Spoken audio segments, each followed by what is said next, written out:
Pagi itu, di bawah sinar matahari yang baru saja menyapu jalanan basah, Aldi tak pernah membayangkan bahwa pertemuannya dengan seorang wanita asing berwajah teduh akan mengubah segalanya. Senyuman hangat wanita itu seolah mampu meruntuhkan dinding. Kesederhanaannya membuka jalan bagi kisah yang tak pernah ia impikan. Namun di balik tatapan lembut dan kata-kata manisnya, tersimpan sesuatu yang tak pernah Aldi sangka. Benarkah ini cinta? Atau hanya sebuah rencana tersembunyi? Selamat datang di channel ini, tempatnya cerita seru, fakta unik, dan momen yang bikin kamu bilang wow. Pagi itu, udara Jakarta masih menyisakan sisa embun tipis di daun-daun yang berjejer di pinggir trotoar. Lampu jalan mulai padam, berganti sinar matahari yang perlahan menyusup dari sela-sela gedung tinggi. Di tengah deru kendaraan yang mulai ramai, seorang pria berseragam oranye lusuh mendorong tong sampah besar beroda. Itulah Aldi, pria berusia 28 tahun yang sebagian besar orang mungkin tak akan peduli keberadaannya. Aldi sudah terbiasa dengan tatapan kosong orang-orang yang lewat. Mereka berjalan cepat, sibuk dengan ponsel di tangan, tak pernah menoleh. Hanya suara sapu lidi yang menyapu dedaunan kering dan sampah plastik yang menjadi musik pagi baginya. Hari-harinya selalu sama. Bangun sebelum subuh, berangkat ke pos jaga kebersihan, lalu menghabiskan waktu di jalanan hingga siang. Saat panas menyengat, ia hanya berteduh sebentar di bawah pohon, lalu kembali bekerja. Kontrakan yang ia tinggali pun tak lebih dari kamar berukuran 3 kali 3 meter.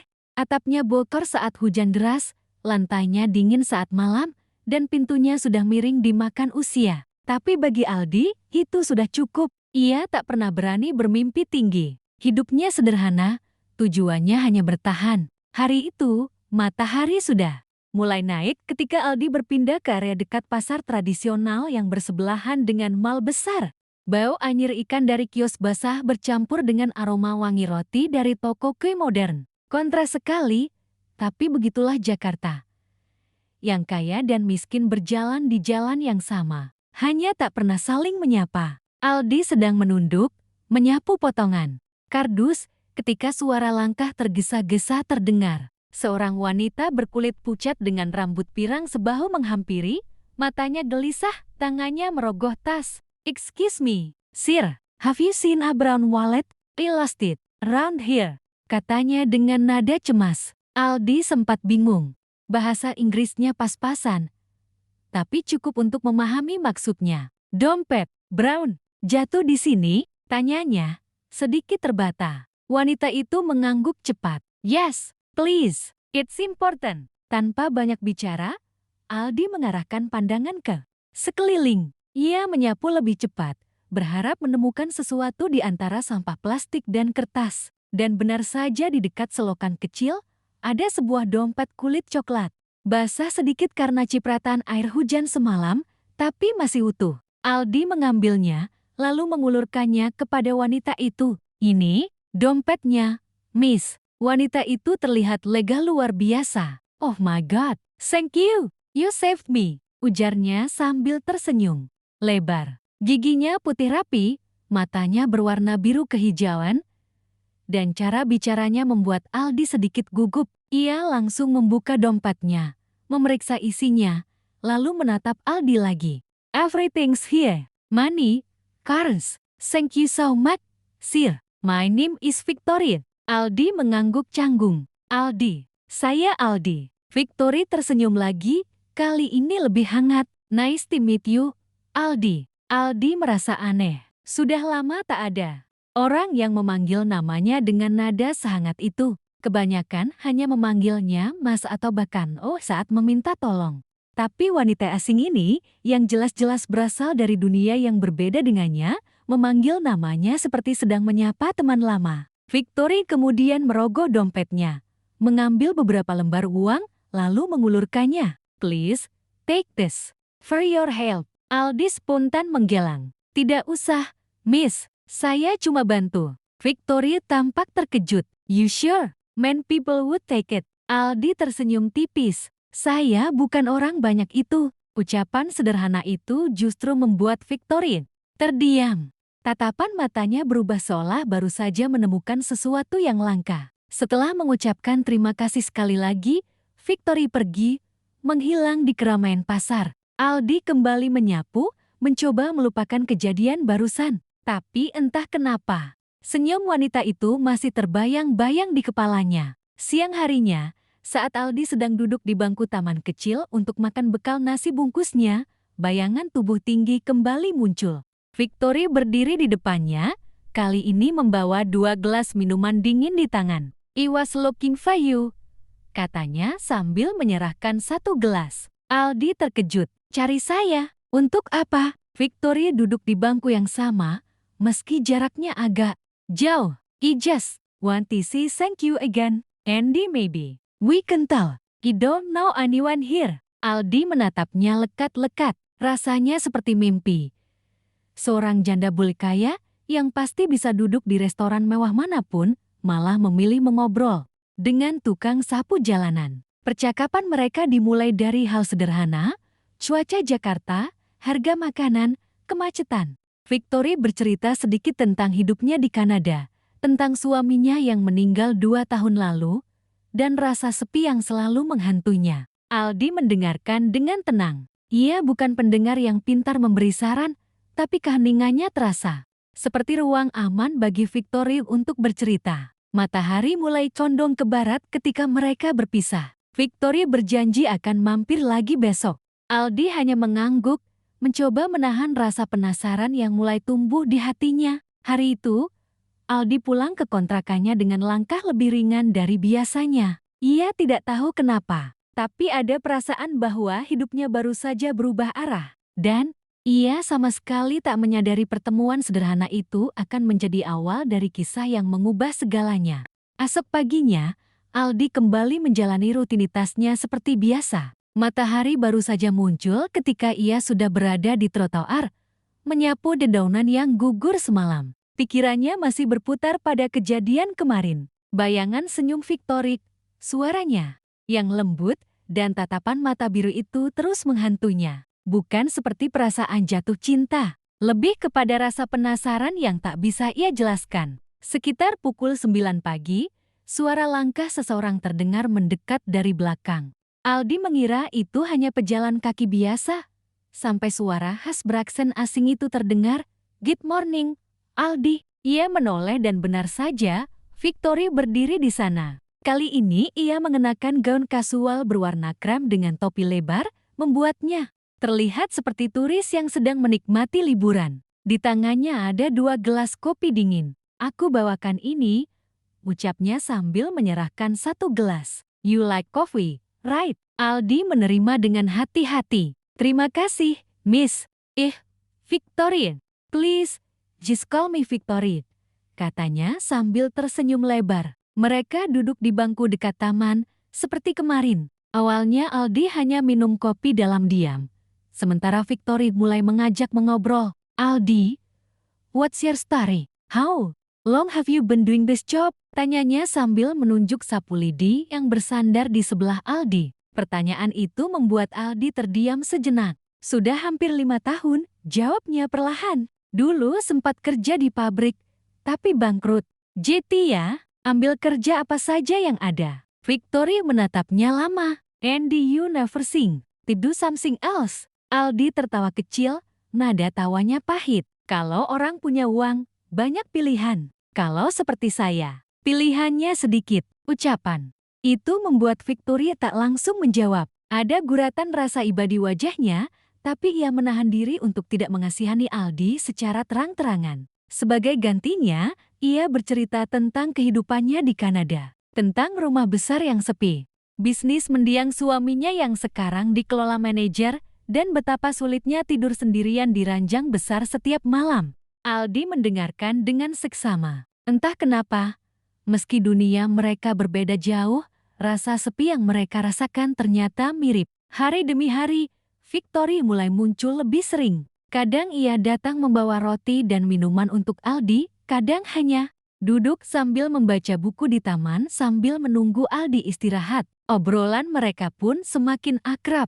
Aldi mulai belajar beberapa kata bahasa Inggris baru dari Victory, sementara Victory belajar beberapa kalimat bahasa Indonesia dari Aldi. Suatu siang, Victory mengajak Aldi makan siang di sebuah restoran kecil. Aldi sempat menolak malu rasanya.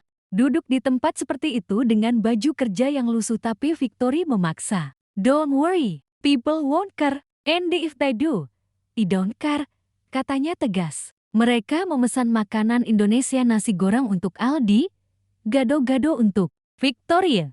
Aldi kaget melihat wanita bule itu makan sambal dengan tenang, bahkan sampai berkeringat di kening. You're not bad with spicy food, komentar Aldi sambil tersenyum. Victory tertawa. I told you, I like challenges. Makan siang itu terasa seperti pertemuan dua dunia yang bertabrakan tapi entah bagaimana saling melengkapi. Aldi yang sederhana dan apa adanya, serta Victory yang elegan, namun penuh rasa ingin tahu tentang kehidupan di jalanan Jakarta. Sore itu, setelah mengantar Victory kembali ke hotelnya, Aldi berjalan pulang ke kontrakan. Sepanjang jalan, hatinya terasa hangat. Ia jarang merasa dihargai seperti ini.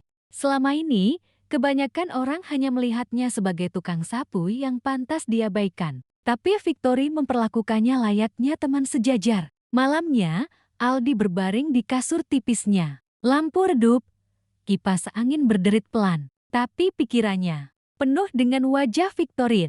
Ia mulai bertanya-tanya, mengapa wanita itu mau repot-repot menghabiskan waktu bersamanya?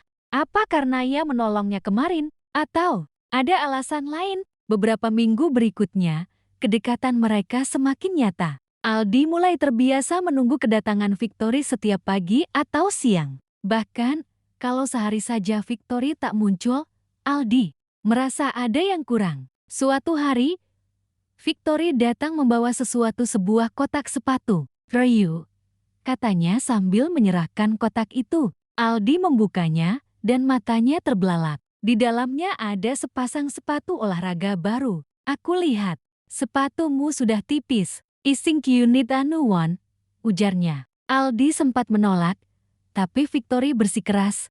It's not charity, it's a gift from a friend. Kata teman itu membuat Aldi terdiam. Sudah lama ia tidak mendengar kata itu ditujukan padanya dengan tulus. Ia akhirnya menerimanya, meski hatinya campur aduk. Hubungan mereka kini bukan sekadar basa-basi. Aldi mulai membuka diri, menceritakan mimpinya yang terkubur, ingin punya warung kecil sendiri suatu hari nanti. Victory mendengarkan dengan mata berbinar, seakan ide itu sangat berharga.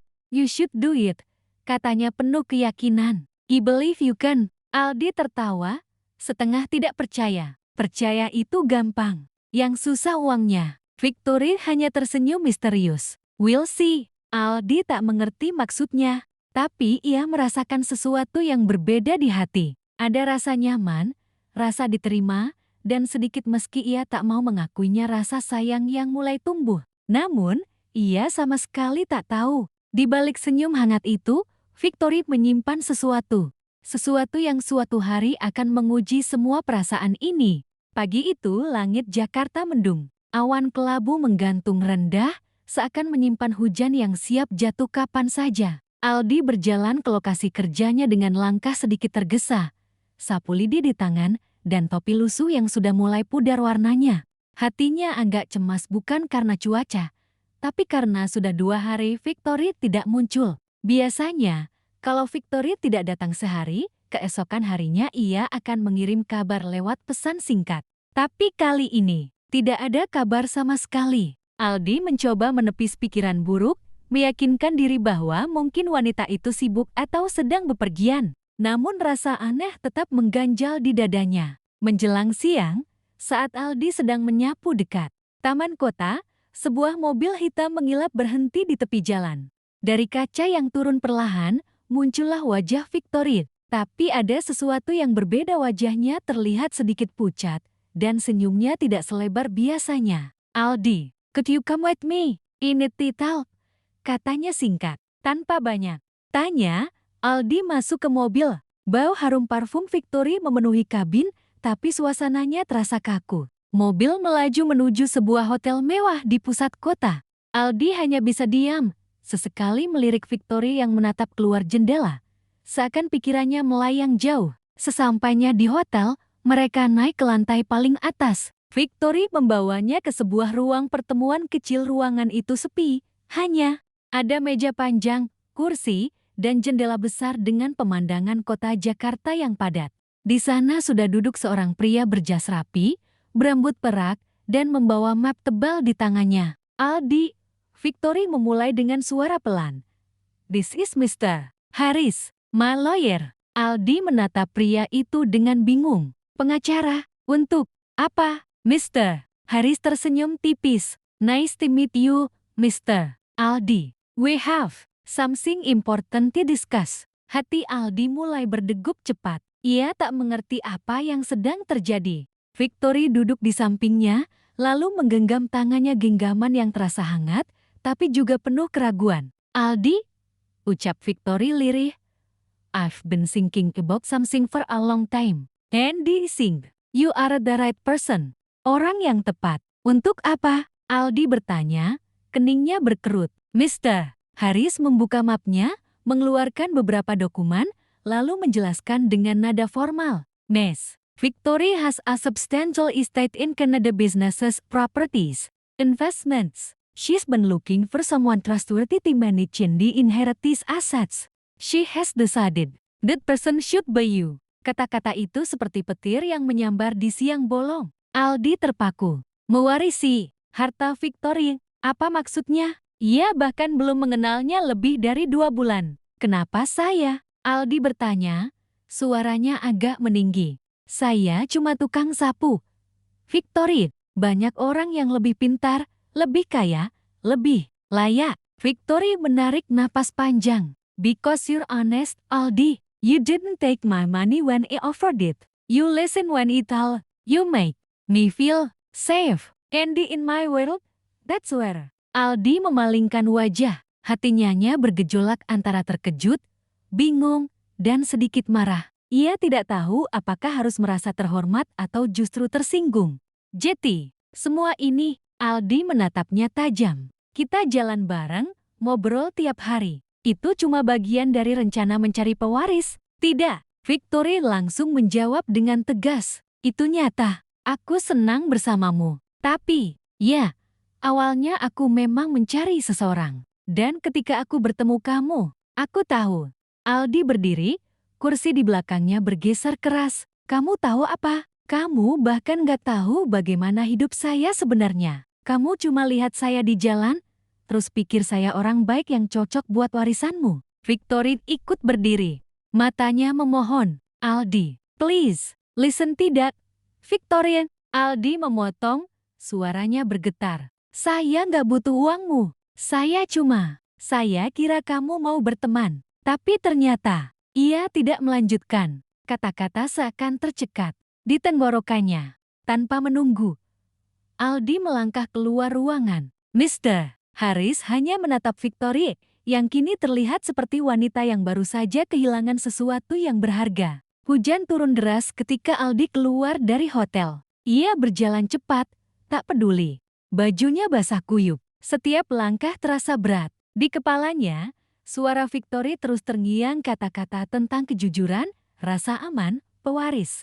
Semua bercampur jadi satu. Sesampainya di kontrakan, Aldi langsung duduk di lantai, kepalanya menunduk, matanya menatap kosong. Ia mengingat semua momen bersama Victory, kopi pagi, makan siang sederhana, obrolan tentang mimpi. Apakah semua itu sungguh tulus, atau hanya bagian dari proses seleksi aneh yang bahkan tak pernah ia minta? Malam itu, Aldi tak bisa tidur. Hatinya marah, tapi di sisi lain, ia merasa kehilangan kehadiran Victory yang selama ini menjadi warna di hidupnya.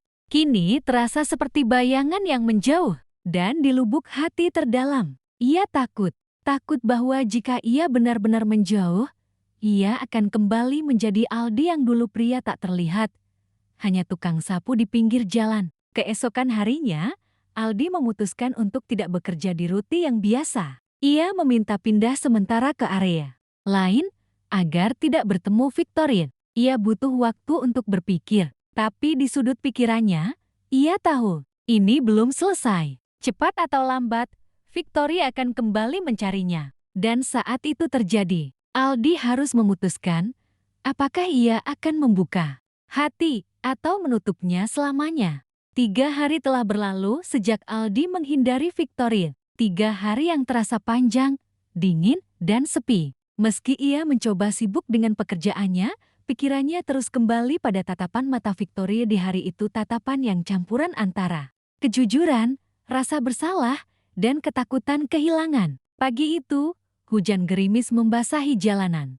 Aldi sedang menyapu di pinggir jalan dekat perempatan besar, matanya fokus ke trotoar. Ia sengaja memilih rute ini karena jauh dari taman tempat ia biasa bertemu Victoria. Namun takdir punya cara aneh untuk mempertemukan orang. Sebuah mobil putih berhenti di dekatnya. Pintu terbuka dan dari dalam keluar Victoria, mengenakan mantel panjang berwarna hitam, rambutnya sedikit basah terkena hujan. Wajahnya terlihat letih, namun sorot matanya tajam menatap Aldi. "Aldi," suaranya terdengar pelan tapi penuh ketegasan.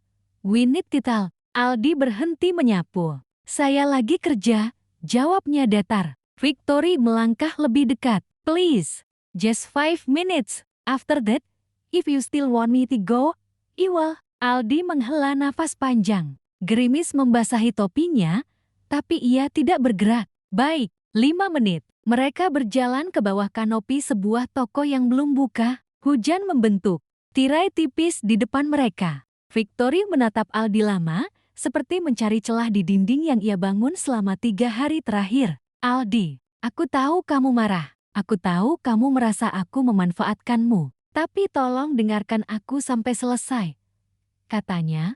Suaranya sedikit bergetar. Aldi menatap lurus ke matanya. "Kenapa aku? Kenapa bukan orang lain yang jelas-jelas lebih layak?" Victoria menarik napas, lalu mulai bercerita. "Sejak suamiku meninggal, aku dikelilingi orang-orang yang hanya ingin hartaku. Teman-teman lama menjauh, yang datang hanyalah mereka yang punya agenda. Aku lelah. Aku ingin mencari seseorang yang tulus, yang bisa aku percaya. Dan ketika aku kehilangan dompet di pasar, lalu kamu menemukannya dan menolak uang dariku. Aku tahu aku menemukan orang itu." Aldi menunduk, mencoba menghindari tatapan itu. "Tapi kau tetap punya agenda. Kau mencari pewaris itu bukan hal kecil, Victoria. Itu berarti semua yang kita lalui ini mungkin cuma ujian buatku." "Tidak," jawab Victoria cepat. "Itu awalnya, ya. Aku memang ingin mencari seseorang untuk mewarisi semua yang kupunya. Tapi yang tumbuh di antara kita, itu bukan rencana. Itu aku nggak bisa kontrol." Suara Victoria mulai pecah. "Aku datang setiap hari bukan untuk menilai kamu, Aldi. Aku datang karena aku merasa bahagia saat bersamamu. Sesuatu yang sudah lama hilang dariku." Hening. Hanya suara hujan yang terdengar di antara mereka. Aldi akhirnya berkata, pelan tapi tegas, "Victoria, aku miskin. Aku bahkan nggak punya ijazah SMA. Dunia kita beda jauh. Kalau aku terima tawaranmu, orang akan bilang aku cuma numpang hidup. Kalau aku tolak, mungkin aku akan nyesal seumur hidup. Tapi setidaknya harga diriku tetap ada." Victoria menatapnya dalam-dalam. "Then, let me make a deal with you. If you agree to be in my life not just as a friend, but as someone I trust completely, aku akan membantumu membangun hidup dari nol. Bukan langsung memberimu uang, tapi kita mulai sesuatu bersama. Kamu tetap bekerja, tetap mandiri. Aku cuma akan jadi partnermu." Aldi terdiam. Kata-kata itu menusuk. Ia tak pernah mengira Victoria akan menawarkan jalan tengah seperti ini. Tapi bagian dalam dirinya masih diliputi keraguan, apakah ini cinta, persahabatan, atau hanya rasa kesepian yang dibungkus manis. "Kenapa kamu mau repot-repot, Victoria?" tanyanya akhirnya. Victoria menghela napas, lalu mengangkat wajahnya yang mulai basah oleh air hujan. "Karena aku tidak mau kehilangan satu-satunya orang yang membuatku merasa hidup lagi." Kata-kata itu membuat Aldi membeku. Ia melihat ke dalam mata wanita itu, mata yang biasanya berkilau kini memancarkan ketakutan. Bukan ketakutan akan kesepian, tapi ketakutan akan kehilangan dia. Tanpa sadar, Aldi berkata, "Kalau kita mulai ini, kita mulai dari nol. Tidak ada uang warisan, tidak ada jabatan besar, tidak ada kehidupan mewah instan. Kita bangun bersama dari bawah. Kalau kamu setuju, aku akan mencoba percaya lagi." Victory tersenyum tipis di antara air mata. Deal. Mereka berdiri lama di bawah gerimis, seolah dunia di sekitar mereka menghilang. Aldi masih ragu, tapi ia tahu satu hal ini adalah titik di mana ia harus memutuskan. Tetap bersembunyi, di balik rasa takut, atau melangkah maju dan melihat kemana jalan ini akan membawanya. Hari itu, untuk pertama kalinya, Aldi merasakan sesuatu yang mirip harapan. Meski di dalam hatinya, ia sadar perjalanan mereka baru saja dimulai. Udara pagi di halaman villa itu terasa berbeda. Burung-burung berkicau, sinar matahari masuk melalui jendela besar yang menghadap ke taman, dan aroma kopi yang dibuatkan oleh Maria memenuhi ruangan. Namun, di dalam hati Aldi, semuanya masih bergejolak. Ia masih mengingat jelas pembicaraan mereka semalam tentang warisan, tentang masa depan, dan tentang pilihan yang harus ia ambil. Pagi, Aldi. Suara lembut Maria terdengar dari arah dapur, memecah lamunannya. Wanita itu memakai gaun santai berwarna biru, rambutnya dibiarkan tergerai, dan wajahnya menatap Aldi dengan senyum tipis. Aldi membalasnya dengan anggukan kecil. Pagi, Maria. Maria menarik kursi di seberang meja, duduk sambil menatap mata Aldi. Kamu belum jawab pertanyaanku kemarin. Soal warisan itu, Aldi menarik napas panjang. Maria, aku takut kalau semua ini bukan karena cinta. Aku takut aku cuma orang yang kamu pilih untuk memenuhi syarat-syarat hukum. Aku nggak mau jadi orang yang dimanfaatkan. Maria terdiam cukup lama, tatapannya menusuk, tapi bukan dengan kemarahan melainkan dengan rasa sedih yang dalam. Aldi, aku sudah kehilangan banyak orang di hidupku. Aku nggak punya anak, nggak punya saudara dekat. Kamu, satu-satunya orang yang bikin aku merasa hidup lagi. Ya, aku memang butuh pewaris. Tapi aku juga butuh seseorang yang mau menemani aku di sisa umurku. Dan aku mau orang itu. Kamu. Aldi menunduk, tak mampu menatap matanya. Tapi bagaimana aku bisa tahu kalau semua ini tulus? Maria tersenyum tipis. Ia berdiri, lalu mengambil sebuah kotak kecil dari lemari kaca. Kotak itu terbuat dari kayu berukir, dengan kunci emas kecil di depannya. Ia membukanya, lalu mengeluarkan sebuah kalung perak dengan liontin berbentuk hati. Ini milik suamiku dulu. Dia memberikannya padaku di hari pernikahan kami. Aku memberikannya padamu sekarang, bukan untuk menggantikan dia, tapi karena aku mau kamu tahu. Kamu adalah bagian penting dari hidupku. Aldi menatap kalung itu lama. Tangannya bergetar saat menerima benda bersejarah tersebut. Maria, ini terlalu berharga. Begitu juga kamu, jawab Maria pelan, sambil menahan air mata. Beberapa minggu kemudian, Aldi mulai terbiasa dengan kehidupan barunya. Ia tak lagi menyapu jalan.